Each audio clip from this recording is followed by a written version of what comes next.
Shalom, selamat datang dalam ibadah online Gereja Mawar Syaron, Jabodetabek. Bagi Anda yang baru pertama kali bergabung dengan kami ucapkan welcome home. Selamat datang, selamat bergabung dengan kami siap melayani Anda. Mazmur 1 ayat 1-2 mengatakan, berbahagialah orang yang tidak berjalan menurut nasihat orang fasik, tidak berdiri di jalan orang bodoh, dan tidak duduk dalam kumpulan pencemooh. Tetapi yang kesukaannya adalah firman Tuhan dan yang merenungkannya siang dan malam. Dari ayat yang di atas kita dapat mengetahui bahwa pentingnya kita ada di dalam sebuah komunitas yang sehat. Ya, di dalam gereja kami mempunyai sebuah komunitas yang kami namakan Connect Group. Di dalam Connect Group kita dapat sama-sama belajar firman Tuhan. Kita sama-sama bertumbuh di dalam sebuah komunitas yang benar dan sehat juga. Kalau Anda berminat, Anda bisa menghubungi nomor yang tertera di layar kaca Anda dengan menyebutkan nama, umur, alamat, nomor telepon, dan kami akan segera dari tim penggembalaan menelpon Anda, menghubungi Anda, dan mengajak Anda bergabung. Oke? Memberi persembahan adalah salah satu dari bagian dari ibadah. Tetapi memberi persembahan adalah bukti bahwa kita mengakui kedaulatan Allah di dalam hidup kita. Anda dapat mulai memberikan persembahan dan persembahan misi dengan mentransfernya pada nomor rekening yang ada pada layar Anda. Atau Anda dapat melakukan scan pada QR Code yang telah disediakan. Oke? Dengan tidak berlama-lama, mari kita berdoa untuk memulai ibadah kita pada hari ini.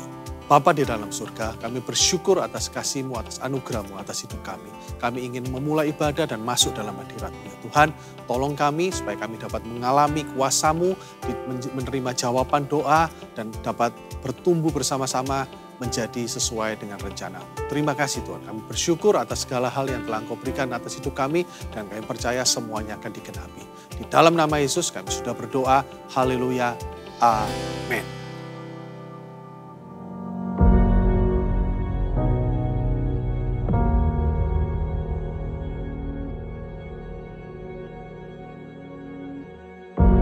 Orang yang suka memuji akan kuat roh doanya.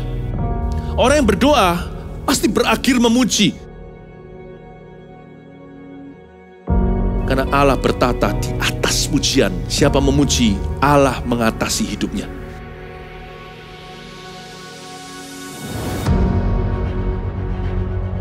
The Year of Praise, tahun pujian, menjadi sebuah petualangan yang tiada dua. Menjadi sebuah pelajaran hidup yang langsung dari Kristus. Menjadi sebuah pengalaman yang indah. Waktu kita memuji Tuhan, seluruh kerajaan itu berdiri di sampingmu. Waktu kita memuji, seluruh kerajaan Allah dan kereta-keretanya yang tidak kelihatan berkuda dan berapi-api itu berada di kanan kiri. Semakin fisik kita lemah, roh kita semakin memuji Tuhan. Semakin jasmani kita terbatas, semakin rohani kita tidak boleh dibatasi.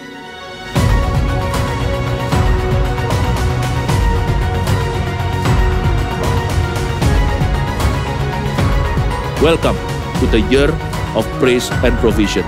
Mari kita mengizinkan Tuhan merajut rancangan yang belum pernah kita bayangkan.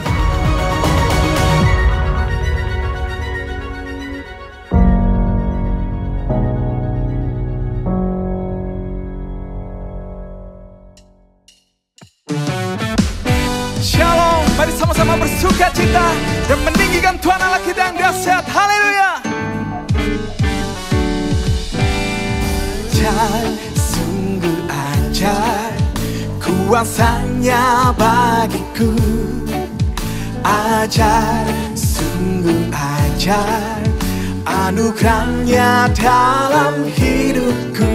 Ajar, sungguh ajar kasih Yesus bagiku. Betapa heran ku menyaksikan perbuatannya yang ajaib.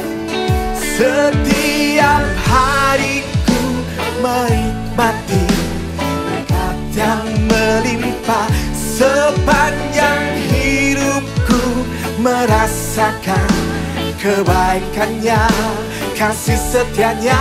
Ajaiblah Tuhan Yesusku, ajaib selamanya. Haleluya. haleluya, ku puji namanya. Ajaib, sungguh ajaib, kuasanya bagiku. Ajaib, sungguh ajaib, anugerahnya dalam hidupku. Ajaib, sungguh ajaib, kasih Yesus bagiku.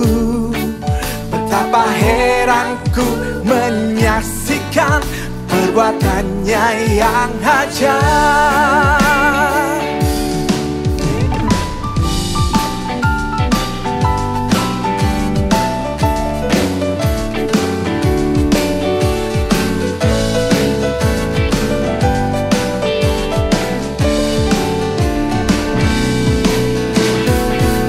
Setiap hariku menikmati berkat yang melimpah. Sepanjang hidupku merasakan kebaikannya, kasih setianya. Ajaiblah Tuhan Yesusku, ajaib selamanya. Haleluya, ku puji namanya. Ajaib, sungguh ajaib, kuasanya bagiku. Ajaib, sungguh ajaib, anugerahnya dalam hidupku. Ajaib, sungguh ajaib, kasih Yesus bagiku. Betapa heranku menyaksikan perbuatannya yang ajaib. Betapa heranku menyaksikan perbuatannya yang ajaib. Betapa heranku menyaksikan perbuatannya yang ajaib.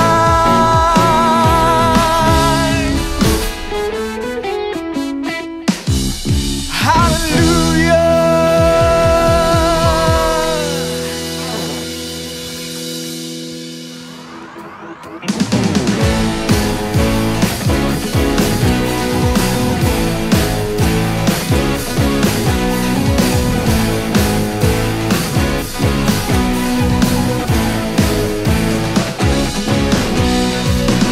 Yang kutemukan kasih yang sejati tiada pernah berubah, hanya di dalam-Mu Yesus Tuhanku. Kasih yang telah Kau beri jauh melebihi terbaik dalamku, tak berkesudahan, kekal selamanya.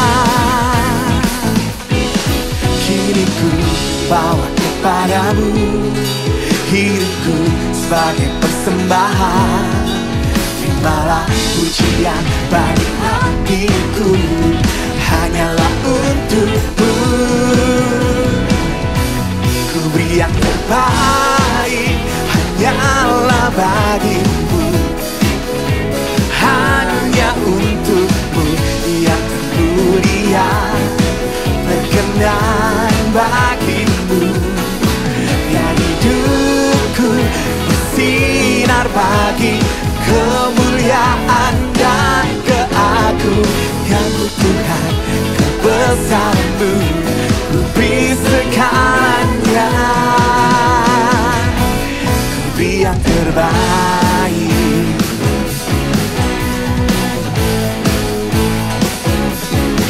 Hey, hey, hey.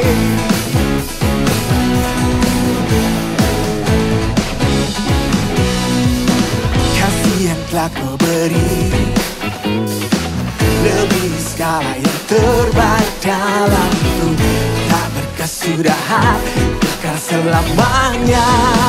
Oh, kini ku bawa kepadamu hidupku sebagai persembahan. Terimalah pujian dari hatiku, hanyalah untuk-Mu. Ku beri yang terbaik,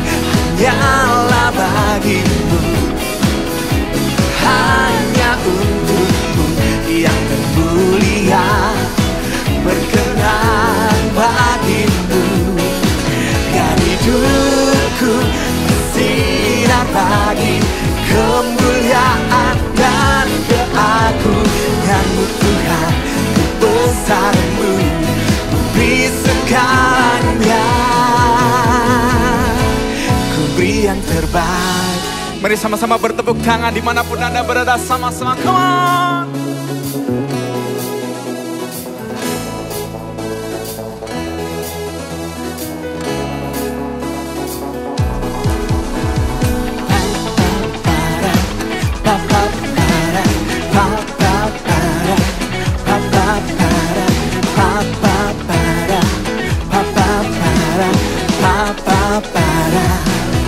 Ku beri yang terbaik hanyalah bagimu, hanya untukmu yang termulia, berkenan bagimu. Biar hidupku bersinar bagi kemuliaan dan keagungan-Mu Tuhan, kebesaran-Mu ku beri segalanya. Ku beri yang terbaik hanyalah bagimu, hanya untukmu yang termulia, berkenan bagimu. Biar hidupku bersinar bagi kemuliaan dan keagungan-Mu Tuhan, kebesaran-Mu ku beri segalanya. Ku beri yang terbaik.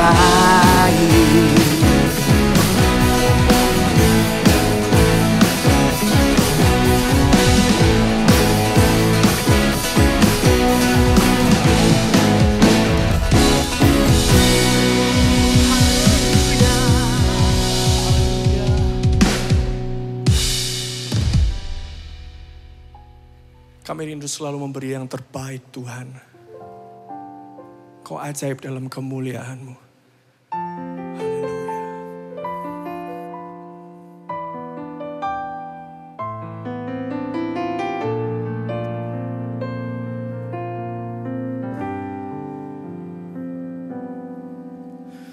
Mulia, mulia bagi anak domba. Mulia, mulia bagi anak domba, sebab Engkau mulia dan layak dipuji, yang duduk di tahta dan yang akan memerintah selamanya atas semua yang di bumi. Mari naikkan pujian ini, mulia. Mulia bagi anak domba. Mulia, mulia bagi anak domba, sebab Engkau mulia dan layak dipuji, yang duduk di tahta dan yang akan memerintah selamanya atas semua yang di bumi. Sebab Engkau mulia, sebab Engkau mulia dan layak dipuji, yang duduk di tahta dan yang akan memerintah selamanya atas semua yang di bumi. Mari kita berikan kemuliaan bagi Tuhan kita. Mulia Engkau. Mulia, mulia bagi anak domba. Mulia, mulia, mulia bagi anak domba. Sebab Engkau mulia dan layak dipuji, yang duduk di tahta dan yang akan memerintah selamanya atas semua yang di bumi. Sebab Kau mulia, sebab Engkau mulia dan layak dipuji, yang duduk di tahta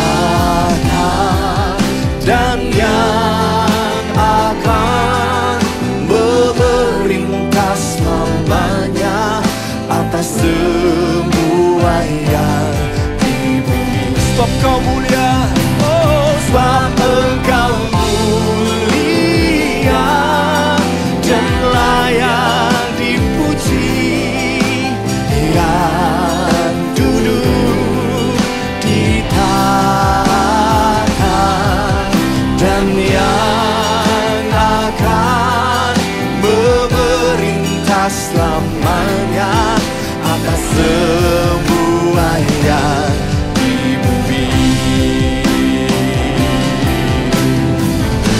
Sebab Kau mulia, sebab Engkau mulia dan layak dipuji, yang duduk di tahta dan yang akan memerintah selamanya atas semua yang di bumi.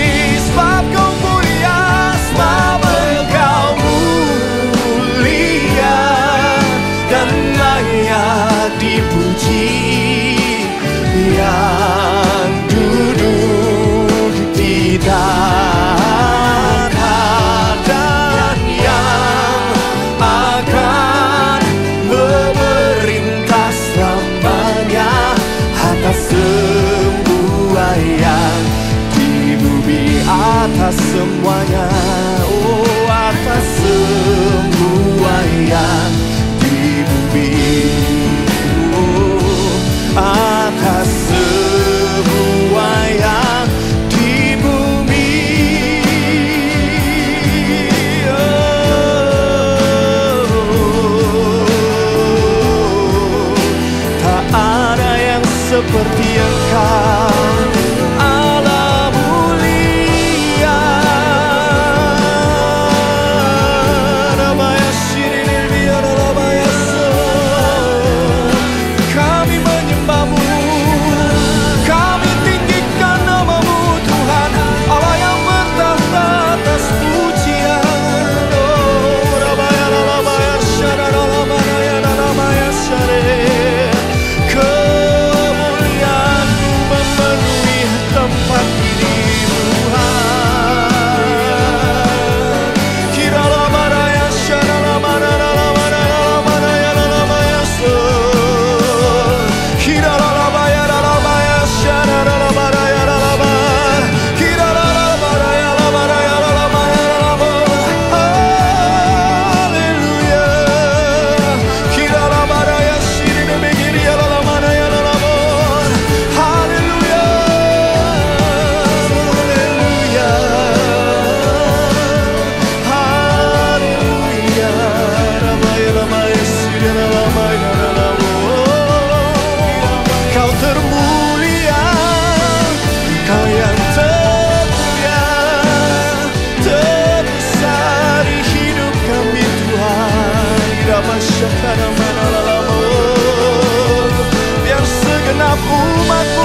Engkau mulia dan layak dipuji, yang duduk di tahta dan yang akan memerintah selamanya atas semua yang di bumi.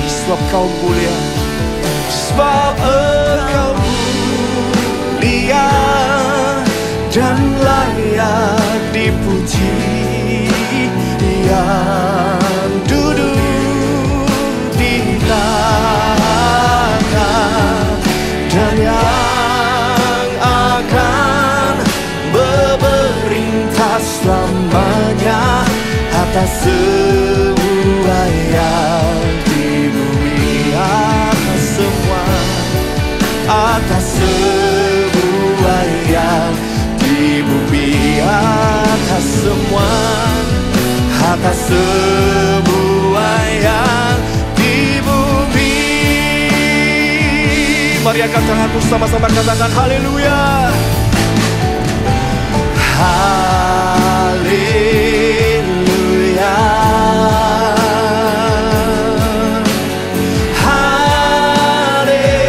Haleluya. Bagi anak domba yang duduk di tahta. Haleluya. Haleluya.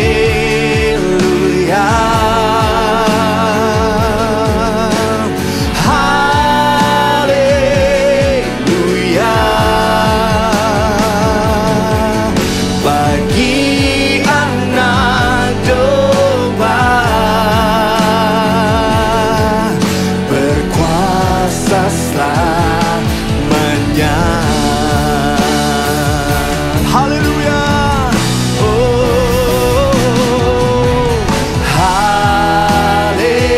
Haleluya.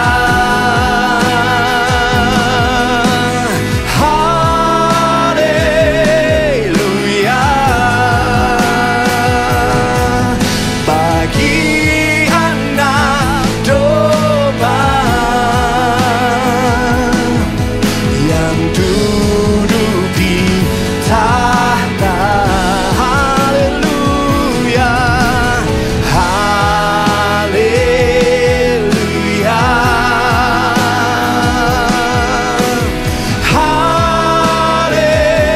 Haleluya.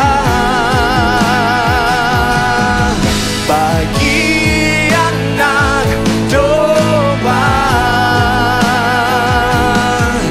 berkuasa selamanya.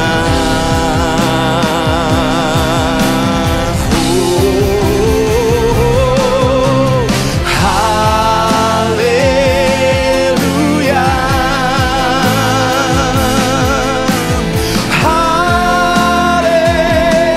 Haleluya. Bagi anak domba yang duduk di tahta. Oh, haleluya. Haleluya.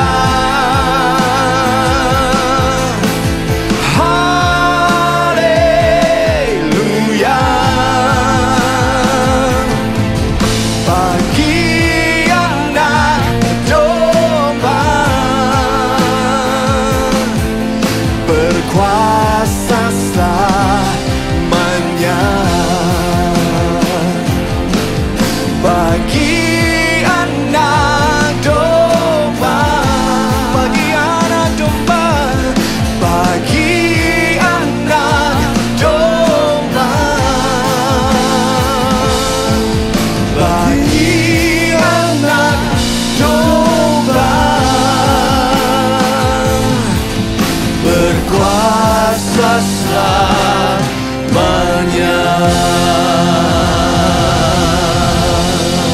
Haleluya. segala kemuliaan, pujian, dan hormat hanya bagi anak domba Allah. Tuhan Yesus Kristus, kami mengasihi-Mu dengan segenap hati kami, dengan segenap akal budi, kekuatan, dan kehidupan. Terima kasih Tuhan, terimalah persembahan, puji-pujian kami dari hati kami yang setulus-tulusnya. Dan kami berdoa mengundang Tuhan untuk jadi Tuhan dan Raja dalam setiap area kehidupan kami. Tatalah kehidupan kami ya Tuhan, sehingga berkenan. Sampaikan sabda-Mu, sembunyikan hamba di balik salib-Mu. Dalam nama Yesus, amin. Praise the Lord, puji Tuhan. Mari kita lanjutkan apa yang saya bahas minggu yang lalu. Minggu lalu mengatur pemberian menata hati. Nah sekarang to be continued. Minggu ini saya bicara soal mengatur keuangan, menata kehidupan. Ya, mengatur keuangan dan menata kehidupan kita. Kalau kita mengatur keuangan kita dengan baik dan benar, hidup kita akan teratur. Karena uang itu adalah lebih dari nilai tukar. Uang adalah investasi waktu. Kita bekerja, ketika kita banting tulang, kita gunakan waktu, lalu digantikan dengan gaji, salary, uang, dan keuntungan. Karena itu mengatur keuangan sangat perlu sekali jikalau kita mau punya hidup yang berkenan kepada Tuhan. Uang tidak bisa lepas dari kehidupan. Bukan uang adalah akar kejahatan, tapi cinta akan uang itulah akar kejahatan. Uang sendiri adalah hamba yang baik. Kalau kita tahu bagaimana mengaturnya. Tetapi uang adalah majikan yang jahat jika kita izinkan hati kita diseret olehnya. Kita buka sama-sama di 2 Korintus pasal 9 ayat yang ke-6 sampai ayat yang ke-11.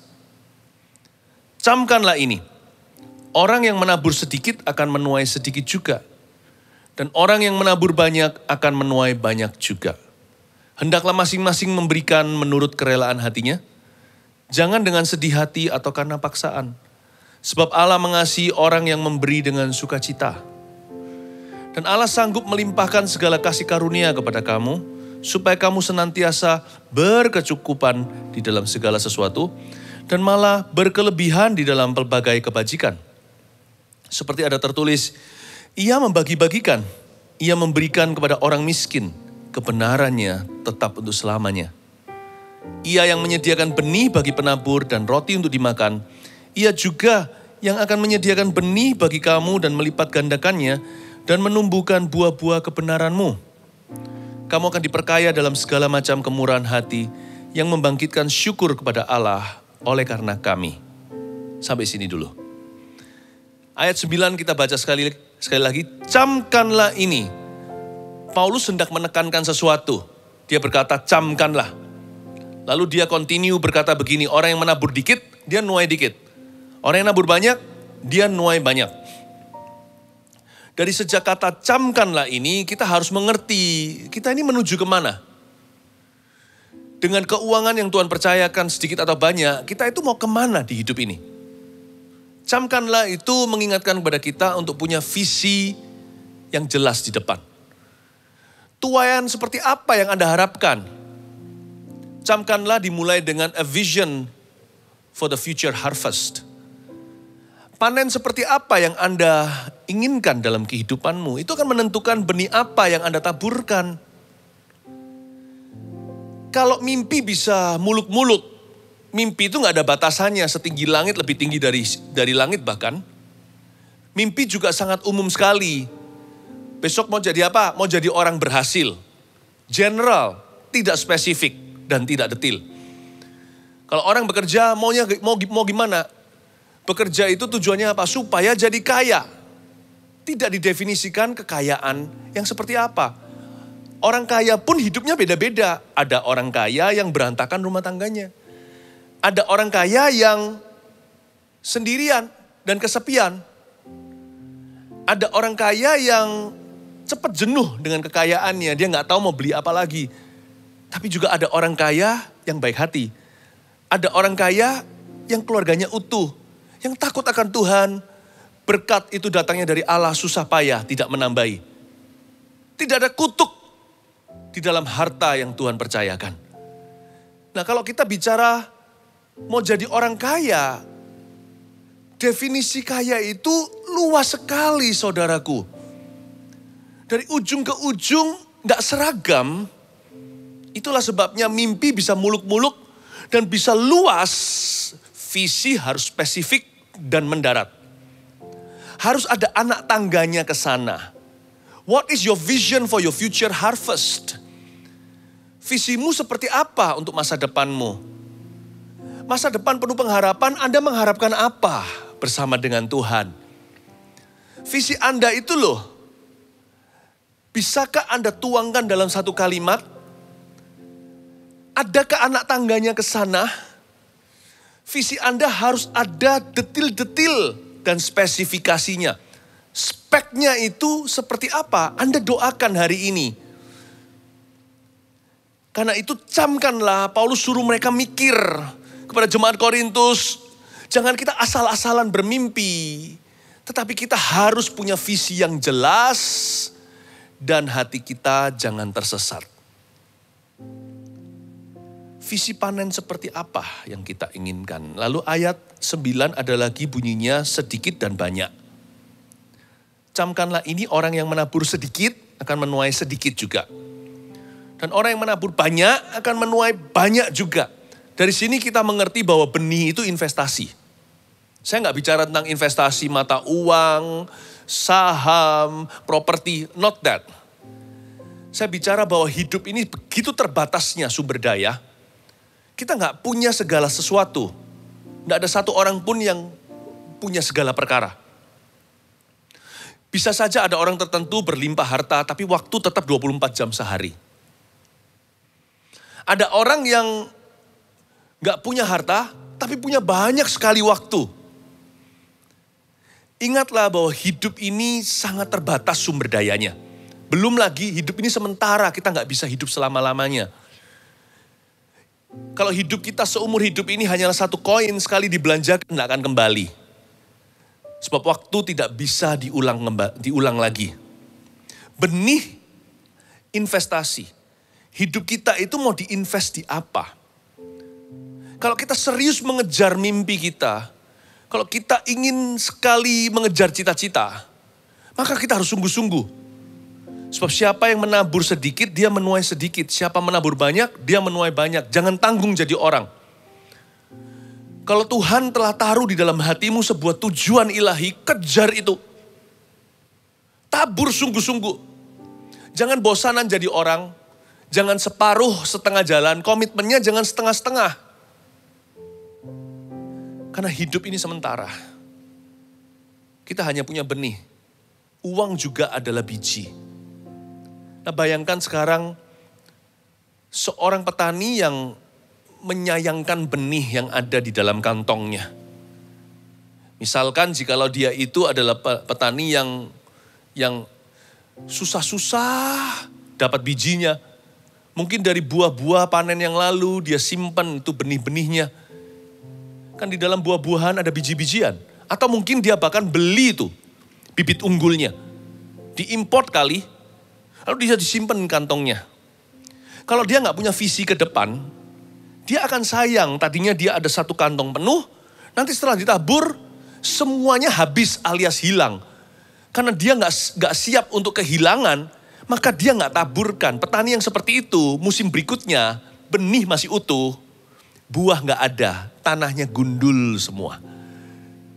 Karena tidak ditanami apa-apa. Banyak orang dengan hartanya juga begitu, dipegang begini melulu. Disimpan juga kena inflasi, ditahan semakin lama juga habis karena dipakai dan digunakan untuk kebutuhan. Kalau kita dengan uang seperti ini juga, bisa-bisa nanti akhirnya kita gagal mengelola.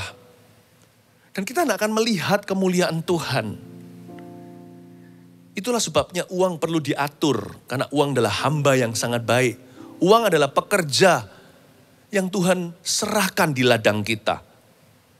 Kita harus mengatur keuangan, supaya kita bisa menata kehidupan. Nih hidup mau kemana sih? Jangan jadi petani yang picik hati. Dia kira dia susah-susah dapat benih. Dia simpan lama-lama. Tapi biji bukan untuk disimpan selamanya. Uang yang ada di dalam deposito Anda itu dibiarkan gitu 100 tahun juga nggak ada harganya. Bisa saja orang kaya lama, tapi ujung-ujungnya bisa habis ludes hartanya. Roda bisa berputar loh kalau kita tidak mengelola. Kalau minggu lalu saya ajarkan gimana kita mengatur pemberian supaya hati kita itu benar di hadapan Tuhan. Kita menata hati dulu. Sekarang mari kita belajar lewat firman ini bagaimana kita memilah-milah.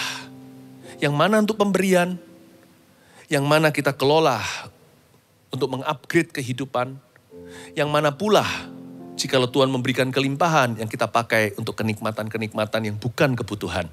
Asal itu halal dan benar dan tidak berdosa kepada Tuhan.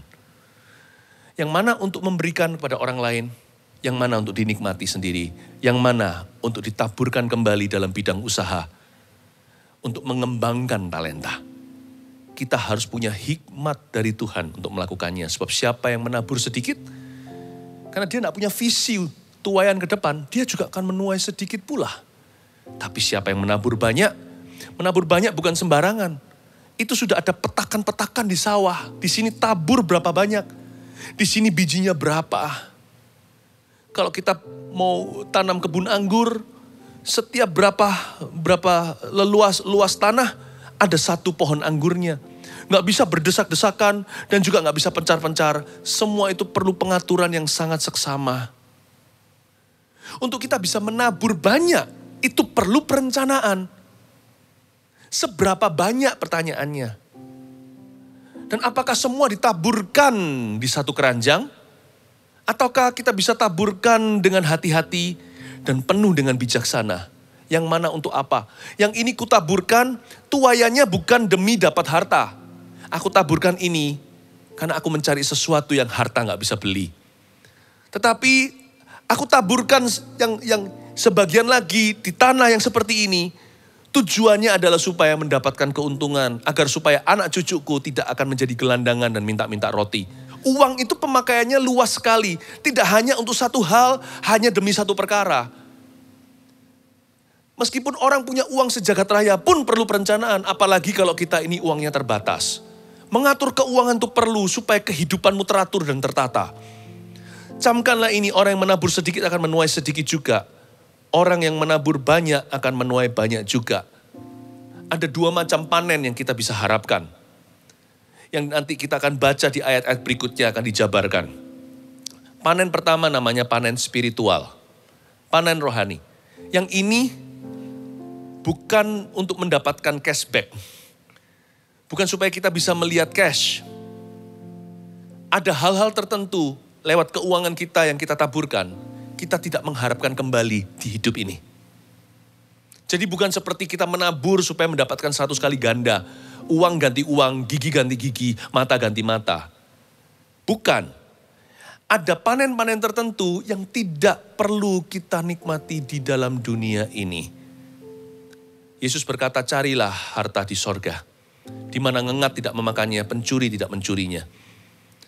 Janganlah mengumpulkan harta di bumi. Yesus bukan berkata begini supaya kita gak menabung. Lalu besok hidup dari kemurahan orang lain, mengemis minta-minta. Bukan. Yesus berkata bahwa ada prioritas yang lebih tinggi. I believe God can reward a giving heart in eternity. Saya percaya Tuhan bisa memberi upah kepada orang-orang yang suka memberi. Namun upah itu baru ada nanti di sorga. Memberi tidak harus kembali di dunia ini. Aturlah pemberian. Yang saya lakukan adalah selalu saya mengembalikan persembahan persepuluhan. Itu sudah bukan lagi pertanyaan. Minggu lalu saya sudah jelaskan. Sebenarnya 100% milik Tuhan sih, bukan 10% itu seperti perpajakan. Tetapi saya belajar untuk mengembalikan. Saya belajar mulai dari bawah, gak usah sok-sokan, kuserahkan semuanya. Kita juga gak ready, tanpa perencanaan. Kalau Tuhan gak suruh apalagi, kalau kita gegabah memberikan segalanya, I don't think that's pleasing God as well. Itu juga tidak menyenangkan hati Tuhan. Nanti besok kita jadi beban buat orang lain, beban buat keluarga. Saya rasa tugas kita yang utama adalah mengelola. Tapi saya belajar, saya dan keluarga saya untuk mengembalikan. Di samping itu, yang kami lakukan adalah saya sudah punya allowance yang fix setiap bulan, sudah di cap sekian. Untuk pemberian-pemberian, di luar 10% yang kami kembalikan. Jadi sudah ada kesepakatan sekian banyak nilainya yang kami memang simpan untuk memberi kepada segala sesuatu yang Tuhan suruh. Dan itu perasaannya luar biasa sukacitanya. Dan bukan waktu kami memberikan, baik itu mengembalikan persembahan persepuluhan ataupun lebih dari 10% itu yang kami telah sediakan allowance-nya setiap bulan untuk kami bagi-bagikan sesuai dengan dorongan hati, sesuai dengan tuntunan Roh Kudus, sesuai dengan kebutuhan, sesuai dengan visi-visi tambahan. Sebagai keluarga, setiap kali kami memberikan itu, kami tidak pernah berniat Tuhan kasih ini supaya kami dapat prosperity. Enggak kok. Mengembalikan itu ya mengembalikan perasaan bersyukur, berterima kasih Tuhan sudah terlalu baik dalam kehidupan kami. Masa kita mau hitung-hitungan? Masa kita mau perhitungan dengan Tuhan? Yang kami inginkan dari pemberian-pemberian demikian, waktu kami mengatur keuangan, hal pertama yang kami atur adalah pemberian. Yang kami harapkan bukanlah panen material, tapi panen spiritual. Supaya kami itu kaya dalam kemurahan, kaya di mata Allah. Supaya kami itu merasakan bahagianya memberi, sukacitanya berbagi. Sekedar untuk berterima kasih, Tuhan tidak harus memberkati secara materi. Tapi Tuhan pasti memberkati kami secara rohani. Kami bertumbuh. Kami menjadi orang yang tidak sama seperti orang dunia. Yang segala sesuatu itu ada price tag-nya. Apa-apa ada harganya, segalanya di-charge. Gak ada yang bebas biaya di hidup ini. Tapi kalau kita bisa memberi tanpa pamrih, kita bisa dekat sama Yesus. Yang kedua yang dimaksudkan, menabur sedikit, menuai sedikit, menabur banyak, menuai banyak. Yang kedua adalah panen material, bukan panen spiritual. Sekarang panen material, sebab Tuhan Allahku sanggup memelihara hati yang memberi. Yang ini bonusnya. Kita hanya bisa percaya, mengklaim dengan iman, namun kita tidak bisa menuntut. Sebab Tuhan tidak berhutang budi sama siapa-siapa, yang pasti Tuhan tidak berhutang sama kita. Kalau kita memberi itu karena Tuhan sudah memberikan pada kita. Kalau kita bisa memberi karena kita sudah menerima dari Dia. Semua itu pinjaman. Kita gak masuk neraka aja sudah harus berterima kasih setengah mati. Jadi gak harus Tuhan itu mengembalikan apa-apa. Namun Allahku sanggup, bukan mengembalikan, tapi memelihara dan mencukupkan dalam hidup anak-anaknya yang taat kepadanya. Panen material itu selalu bermula dari hati yang suka memberi. Beranjak dari hati yang begini, bisa sampai berkembang kepada pikiran brilian dalam mengelola.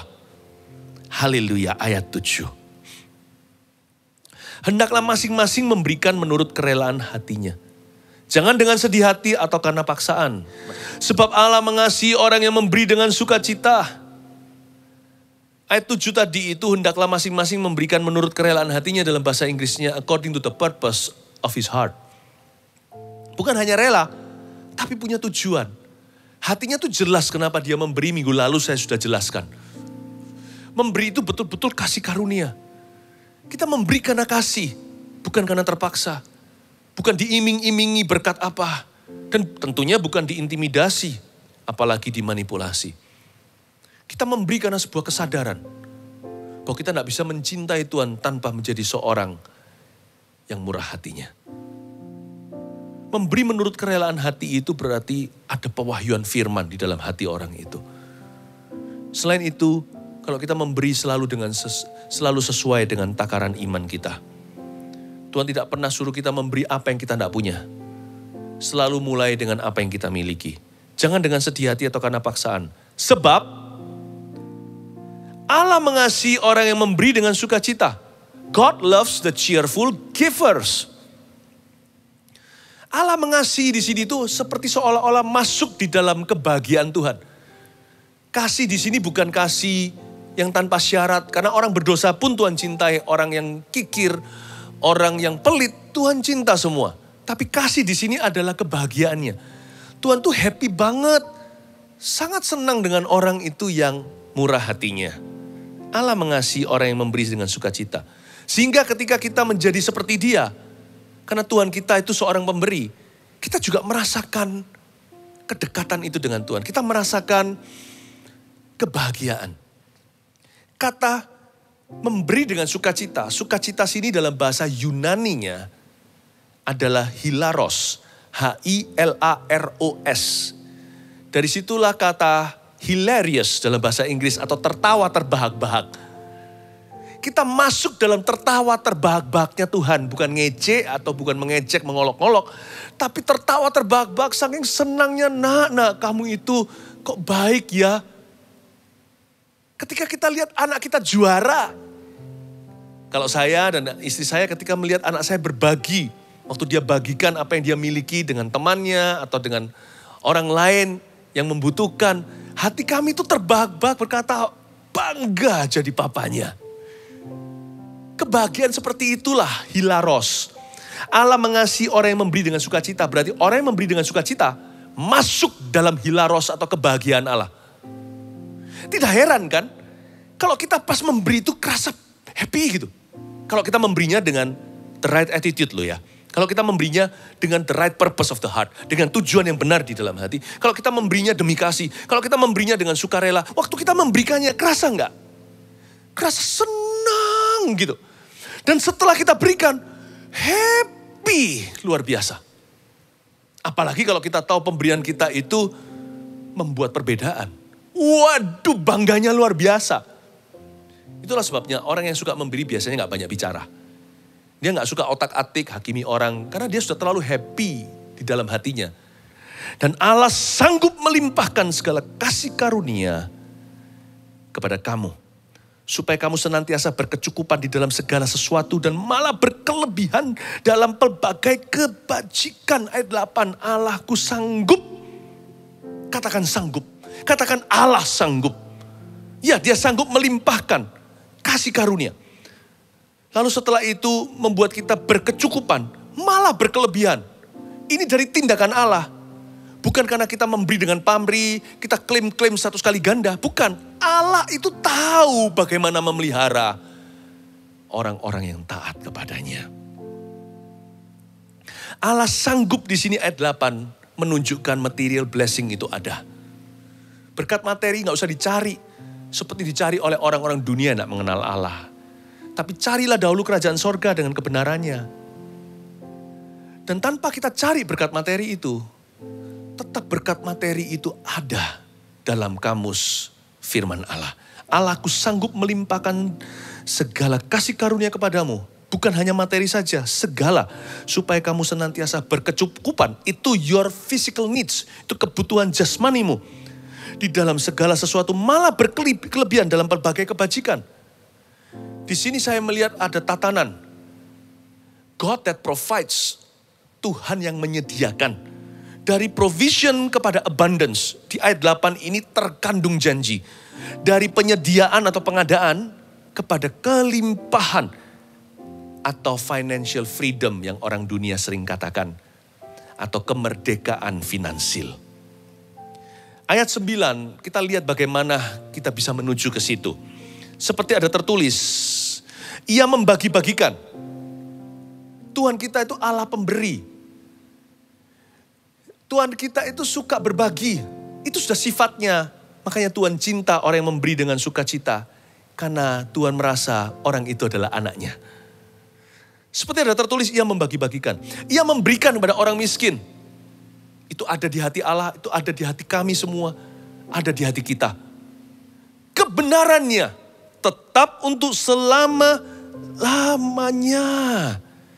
This is very, very powerful. Ayat 9 menunjukkan bahwa from provision to financial freedom, dari penyediaan Allah kepada kemerdekaan finansil, jalannya hanya satu bagi orang benar, yaitu jalan kebenaran. Jangan ditempuh dengan jalan yang salah. Tetap jalannya harus lewat kebenarannya. Dan kebenaran itu juga berarti punya prioritas yang benar. Prioritas orang percaya selalu begini kalau soal uang. Karena uang itu gak jahat. Cinta akan uang itulah akar kejahatan. Selalu Tuhan dulu. Lalu orang. Setelah itu uang, baru barang. Prioritas itu jangan terbolak-balik. Love God, not money. Love people, not things. Use things, not people.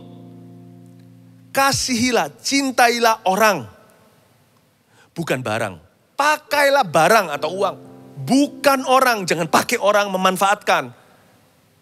Itu uang dan barang Anda bisa manfaatkan dan memakainya. Karena uang adalah hamba yang baik, bukan? Tapi kalau cinta harus cinta manusia, kasih harus mengasihi orang. Jangan cinta barang. Jangan gara-gara barang atau uang kita lukai orang, kita tipu orang, hancurkan hidup orang, keluarga orang.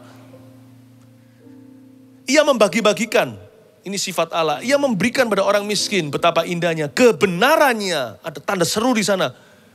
Kebenarannya tetap untuk selamanya. Miliki prioritas ini. Always God first in our life. Jangan tinggalkan Tuhan gara-gara orang. Lalu setelah itu baru orang. Jangan lukai orang demi uang. Lalu setelah itu baru barang, uang dan barang maksudnya. Ayat 10. Ia yang menyediakan benih bagi penabur dan roti untuk dimakan. Ia juga yang akan menyediakan benih bagi kamu. Dan melipat gandakannya. Dan menumbuhkan buah-buah kebenaranmu.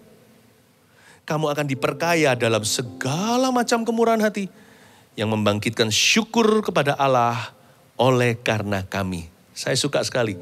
Semua pertumbuhan pelipat gandaan itu demi membangkitkan syukur kepada Allah oleh karena kehidupan kita yang sangat stabil, balance, dan seimbang dengan prioritas yang benar. Kehidupan yang memuliakan Tuhan. Tuhan yang memeliharanya. Kita ikut Tuhan bukan supaya kita dapat apa.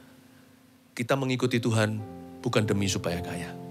Tapi kalau kita mengelola, tidak mungkin jalan kita menurun. Sebab siapa yang setia dalam perkara kecil dan sederhana, Tuhan pasti akan tambahkan, bukan kurangi. Yang dikurangi itu adalah dosa kita. Yang harus kita kurangi adalah sifat lama, kebiasaan buruk. Tapi kalau kita mengelola apa yang baik dan benar, 5 roti 2 ikan sebentar lagi pasti memberi 5.000 orang makan. There's only one way, up. Not down. Menjadi kepala bukan menjadi ekor, itu bukan bicara soal posisi. Itu bicara soal pertumbuhan, spiritual growth. Orang yang bertumbuh secara rohani, hidupnya pasti bertumbuh. Apapun yang dia pegang, pasti bertambah. Dulu dia hanya bisa layani 2-3 orang. Sekarang bisa layani, suka menjadi berkat buat ratusan orang. Bukan secara materi, secara rohani. Dulu dia sendiri, sekarang Tuhan memberi istri. Lalu memberikan anak-anak, as for me and my house, aku dan keluargaku, kami melayani Tuhan. Pasti bertambah, pasti bertumbuh, termasuk keuangan. Kalau kita kelola dengan benar, tidak hutang kiri kanan, tidak spekulasi, agresif, tidak serakah. Nggak mungkin nggak, kalau Tuhan tidak akan tuntun kita untuk menjadi kepala. Malah justru kalau kita terpuruk terus selalu di situ, memang ada perkecualian orang-orang yang diuji terus di sana. Ada orang-orang seperti anak-anak Tuhan yang betul-betul alami aniaya secara fisik di negara-negara tertentu, puji Tuhan, tidak di negara kita. Mereka betul-betul habis semuanya, ludes apa yang mereka punya karena mereka lari dari satu tempat ke tempat yang lain. Kecuali itu seperti itu pun Tuhan sediakan sukacita dalam hati mereka. Itu pun Tuhan pelihara. Nggak mungkin kalau kita akan terus stay di sana. Kalau kita stay di sana, something is wrong with you. Something is wrong with me. Sesuatu yang salah. Berarti kita salah manajemen hidup ini. Dan kita juga salah menempatkan hati. Kita tidak menata kehidupan dengan bijaksana. Dan keuangan kita amburadul, nggak keruan. Karena Tuhan itu menyediakan benih bagi para penabur. Dan roti untuk dimakan. Benih bagi para penabur. Bahkan sebelum kita memberi, kita sudah menerima sebelum memberi. Penabur itu bisa nabur benih. Benih itu pinjaman dari Tuhan. Tuhan kasih benihnya dulu untuk dia taburkan. Itu hikmat Salomo. Yang ini jangan dimakan. Ada jagung tertentu. Cangkul yang dalam. Menanam jagung di kebun kita. Janganlah dimakan. Janganlah dibakar. Ada buah tertentu harus kembali ke tanah. bukan masuk ke perut dan buang ke jamban. Itu pun adalah hikmat Tuhan. Tuhan memberitahu yang ini aku berikan dalam hidupmu untuk kamu tabur kembali. Yang ini bukan untuk kamu makan, bukan untuk kamu bakar, bukan untuk kamu nikmati, bukan untuk dibarbeque. Dan Tuhan menyediakan benih bagi para penabur. Kita nggak boleh sombong. Apapun yang kita berikan, baik waktu, talenta, apa saja. Semua itu karena Tuhan sudah menempatkan di situ segala pemberian kita itu hanyalah pengembalian. Lalu saya ajak Anda untuk melihat di sini. This is very powerful. Benih bagi penabur dan roti untuk dimakan. Katakan benih bagi penabur. Katakan roti untuk dimakan. Katakan benih bagi penabur dan roti untuk dimakan. Dari sini kita bisa pelajari sesuatu yang sangat berharga. Cara mengelola keuangan kita atau mengaturnya.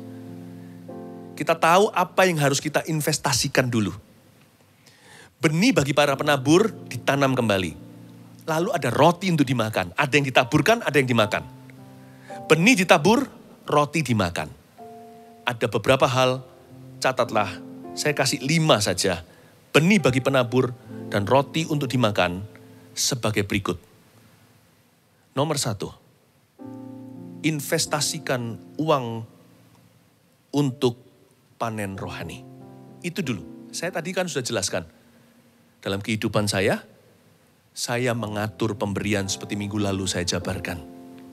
Itulah cara saya mengatur keuangan. Nomor 1 dulu, disiplin dan latihan yang sangat bagus bagi saya secara pribadi dan family untuk menata hati di hadapan Tuhan setiap bulan.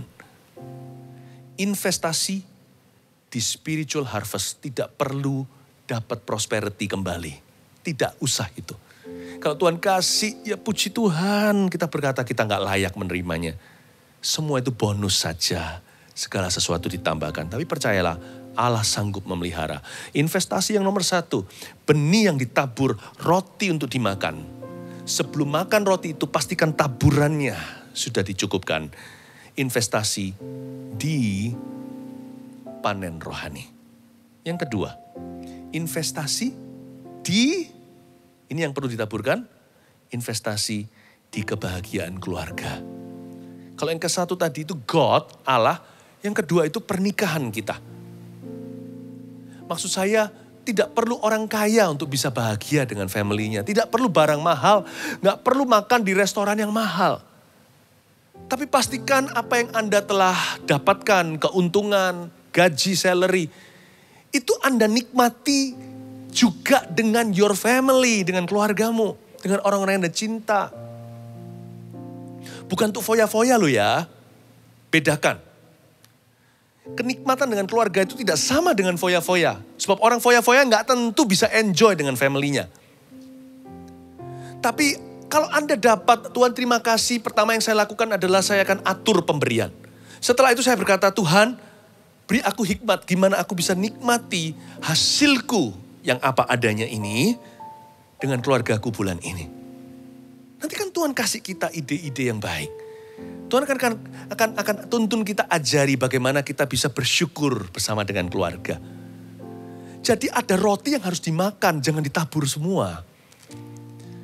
Apalagi anak-anak Anda kalau masih kecil, mereka perlu merasakan ada berkat di rumah mereka. Mereka perlu menikmati susu dan madu sekalipun pas-pasan pun dari papa mamanya atau dari pernikahan orang tuanya. Tidak semua untuk ditabur. Ada roti yang memang harus dimakan. Dimakan bersama dengan keluarga dengan penuh ucapan syukur. Jangan lupa berdoa dulu kalau makan beneran. Investasikan di kebahagiaan keluarga. Itu sudah jadi prinsip saya dari dulu.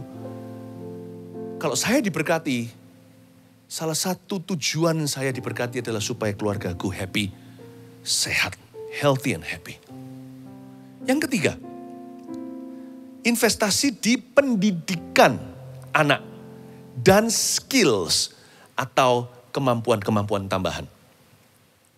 Kalau kita punya mimpi kan muluk-muluk, luas sekali. Mimpi jadi apa? Aku mimpi jadi orang berhasil. Mimpi apa? Mimpi dipakai Tuhan. Tapi nggak jelas gitu loh. Tangganya itu apa? Mimpi apa kalau yang kerja? Aku mimpi untuk jadi kaya. Lah buat apa semua orang di dunia ini bekerja? Mati-matian pagi siang malam. Kan cari uang. Tapi kalau mereka nggak ngerti untuk apa uang itu, kan kasihan karena mereka terbuai mimpi. Pokoknya gua mau kaya, sekaya-kaya mungkin. Hanya sedikit yang bisa melihat mimpi itu terjadi, yang lainnya bergumul setengah mati. Sampai akhir hayatnya juga pas-pasan. Daripada gitu, mendingan jelas di depan supaya nggak hidup itu penasaran. Lalu kalau ditanya uang seberapa, dia juga nggak bisa bilang, pokoknya sebanyak-banyaknya. Apa itu cukup? Di mana fine line atau batasnya? What is enough? Tidak terdefinisikan. Saya mendingan mendarat, masuk akal, memiliki visi dengan anak-anak tangga yang jelas, dan visi itu mudah tercapai. Kita investasikan dalam pendidikan anak kita. Kalau yang sudah punya anak. Dalam kemampuan-kemampuan tambahan. Yang penting bisa di follow up. Jangan cuman kita panggilkan guru les, tambah-tambahkan skill untuk mereka. Tapi papa mama terlalu sibuk, tidak pernah dorong anaknya. Kita yang harus memberi mereka wawasan. Tapi kalau kita bisa jadi orang tua yang memfollow up anak sendiri, alangkah baiknya kalau kita punya berkat lebih, kita tambahkan kemampuan. Sehingga anak-anak dari kecil dapat pendidikan terbaik. Pendidikan terbaik yang kita sanggup berikan. Lalu kita berikan pendidikan tambahan kalau kita punya berkat lebih. Karena saya tahu yang penting itu anak-anak saya punya ilmu. Ilmu pengetahuan, punya kemampuan, punya bakat talenta yang diasah. Itu sendiri modal luar biasa untuk masa depan. Jikalau kita orang tua tidak bisa memberikan sesuatu yang sifatnya moneter. Tidak bisa memberikan modal misalkan. Udah dimodali dengan ilmu pengetahuan. Terutama dimodali dengan karakter yang ditempa dalam keluarga yang happy home. Yang takut akan Allah. Wah, itu sudah luar biasa. Anda tidak usah berangan-angan punya seluruh dunia. Kalau anak Anda jadi, itu sudah berhasil jadi orang tua ceritanya. Yang keempat, investasi di rumah atau tempat tinggal. Kalau yang pertama tadi itu investasi in God, kedua in marriage, in your marriage, ketiga in education, pendidikan anak-anak, sekarang in your living, in proper living. Tuhan tuh peduli juga supaya kita itu meningkat standar kehidupannya. Karena itu Tuhan juga mau menjawab mimpi Anda. Kalau memang Tuhan berikan berkat yang berlebih-lebihan, karena Tuhan sanggup menumbuhkan dan melipat gandakan, bukankah itu yang kita baca tadi di ayat 10 dan 11? Dia melipat gandakan, dia sanggup untuk menumbuhkan buah-buah kebenaranmu. Kalau memang ada kemampuan, daripada dipakai untuk hal-hal yang sifatnya show off doang, mendingan investasikan ke sesuatu yang mapan, yang sifatnya masa depan, sesuatu yang sifatnya permanen, lebih panjang. Please invest in proper living, di dalam rumah, di rumah dan tempat tinggal. Yang terakhir nomor 5, investasi. Ini kalau sudah bisa bonus-bonus ini yang nomor 5, investasi di modal kerja anak suatu hari yang punya anak-anak. Betapa bahagianya anak-anak kalau sudah ada garis start yang terdahulu karena papa mamanya. Puji Tuhan kita bisa invest dalam karir mereka. Karena itu janganlah kita buang-buang, kelola dengan benar, atur keuangan. Dimulai dengan nomor 1, 2, 3, 4, baru 5. Kalau yang seumpamanya yang nomor 5 tidak mungkin terjadi, nggak apa-apa. Nomor 4 sudah cukup bagus. Asal keluarga punya satu pegangan. Bukan nggak percaya Tuhan, tetapi hasil kerjanya itu nggak menguap di udara. Ada sesuatu yang bisa diwujudkan. Tapi nomor 4 pun kalau tidak memungkinkan, nggak punya rumah sendiri seumur hidup kontraan, it's okay juga asal anak-anakku jadi. Asal anak-anakku tuh berilmu pengetahuan, pintar, cerdas, punya suatu kelebihan. Kalau nggak bisa kerja ini, masih ada cadangan. Karena dia kemampuannya bukan hanya 1 talenta, dia punya 2 talenta, bahkan 5 talenta. Bakatnya itu bertubi-tubi. Sebagai orang tua yang memfollow up anak sendiri, nomor 3 itu security, rasa aman. Kalau saya tidak bisa nomor 5, nomor 4 tidak punya, nggak apa-apa nomor 3 asal anakku jadi, saya sudah berkata haleluya. Kalau anak tidak bisa saya sekolahkan dengan setinggi-tinggi mungkin, asal saya punya rumah yang bahagia, poin nomor 2. Dan saya punya hubungan dengan Tuhan, kerohanian saya bangun dalam mesbah. Nanti lihat anak saya nomor 3 dijawab Tuhan tanpa keuangan saya. Tiba-tiba diberi beasiswa. Ada jalur-jalur khusus yang diberikan. Padahal yang lebih pintar dari dia nggak tentu dapat keistimewaan. Anak kita akan memiliki penyertaan gara-gara papa mamanya. Investasi menabur dengan benar di dalam Tuhan. Papa mamanya memelihara hidup dan keluarga yang takut akan Tuhan. Itu anak pasti disertai. 4-5 hangus gak apa-apa. 1-2 tidak bisa ditawar. Investing in spiritual harvest. Keluargaku kaya kerohanian, kaya dalam kemurahan, kaya di mata Allah. Gak tentu kaya harta. Percayakan hidupmu padanya. Aturlah keuanganmu dengan bijaksana. Tolong ditata kehidupanmu ke arah berkenan kepada Allah. Tahun ini kita jalani dengan iman. Saya percaya pengharapan tidak akan mengecewakan. Tuhan memberkati keluargamu. Tuhan memberkati pernikahanmu jemaat. Tuhan memberkati turun-temurun keturunanmu, berkat anak cucu itu ada. Tuhan memberkati lumbung-lumbungmu. Tuhan memberkati keluar masukmu. Tuhan menyinarimu dengan wajahnya. Tuhan memberkati keuangan Anda. Terutama Tuhan memberkati hati Anda dengan kasih tanpa pamrih. Jesus loves you. Allahku sanggup mencukupkan kebutuhanmu. Allahku kan memenuhi keperluanmu menurut kekayaan dan kemuliaannya. Allahku kan mencukupi kebutuhanmu di dalam Yesus Tuhan. Biar saya bernubuat untuk Anda. Allahku kan memenuhi keperluanmu menurut kekayaan dan kemuliaannya. Allahku kan mencukupi kebutuhanmu di dalam Yesus Tuhan. Tiada yang mustahil baginya, mari kita nyanyikan. Tiada yang mustahil bagi Dia. Ajaib segala perbuatannya,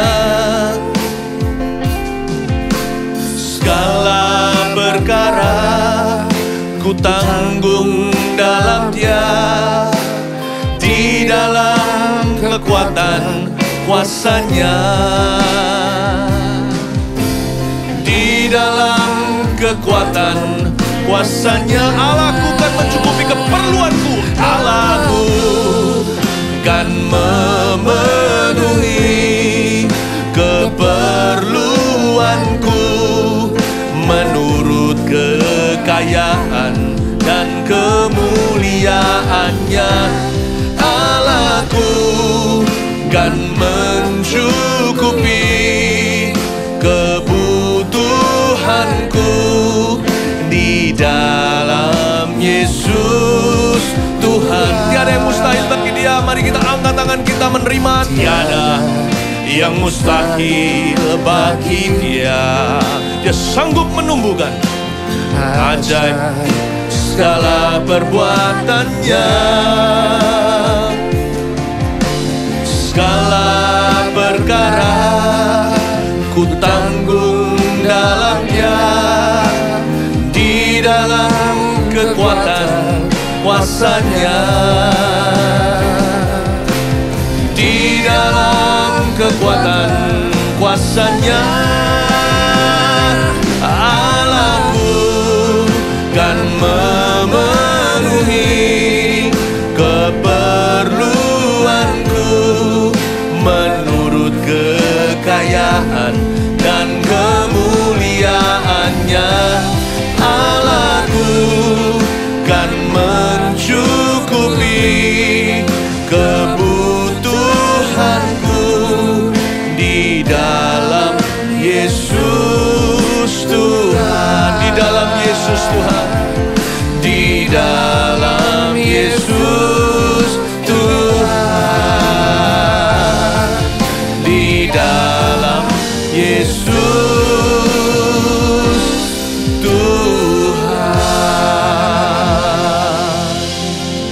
tangan di hati seperti ini, biar saya naikkan doa pengembalaan untuk Anda.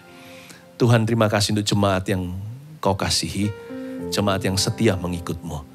Tuhan, berkati hati itu dengan kasih karunia daripada-Mu. Menjadi kaya di mata Allah, kaya dalam kemurahan, tidak hidup bagi dirinya sendiri. Hamba berdoa, Engkau sucikan, kuduskan suatu umat yang layak bagi Tuhan di akhir zaman. Termasuk soal keuangan ya Tuhan. Tidak ada area yang abu-abu atau di luar hadirat-Mu. Hamba minta area ini Kau muridkan kami. Yesus Kristus, Kau muridkan setiap kami. Karena uang adalah bagian dari hidup di dunia ini. Bless your people's financial lives. In Jesus' name. May everyone become your true disciple, Jesus, in this matter. Biarkan setiap jemaat-Mu menjadi murid-murid-Mu yang tulen dan sejati. Di area keuangan bahkan. Terima kasih Bapa Sorgawi. Berkati gereja-Mu. Untuk dari sini selalu firman Tuhan diberitakan. Pengajaran. Mengajarkan the whole counsel of God. Mengajarkan seluruh nasihat Allah. Seluruh kebenaran firman. Termasuk hal keuangan pun tidak diluputkan. You bless this pastoral care di dalam nama Yesus. Haleluya. Tiada yang mustahil bagi Dia. Sebelum kita akhiri ibadah ini, camkan di hati. Ajaib segala perbuatannya. Ingatlah. Segala perkara ku tanggung dalam Dia, di dalam kekuatan kuasa-Nya, di dalam kekuatan kuasa-Nya, Allahku kan memenuhi keperluanku menurut kekayaan dan kemuliaan-Nya. Allahku kan mencukupi kebutuhanku di dalam Yesus Tuhan. Di dalam Yesus Tuhan. Di dalam Yesus Tuhan. Mari kita menerima doa berkat pengembalaan sambil mengangkat tangan. Terimalah berkat dari Allah Bapa Sang Penyedia, Allah Putra Yesus Kristus yang mati bagi dosa, Allah Roh Kudus yang menuntun dalam segala kebenaran dan hikmat-hikmat di lapangan. Pergilah atau pulanglah membawa berkat dalam hatimu. Dalam nama Yesus, Shalom be unto you. Amen. God bless you.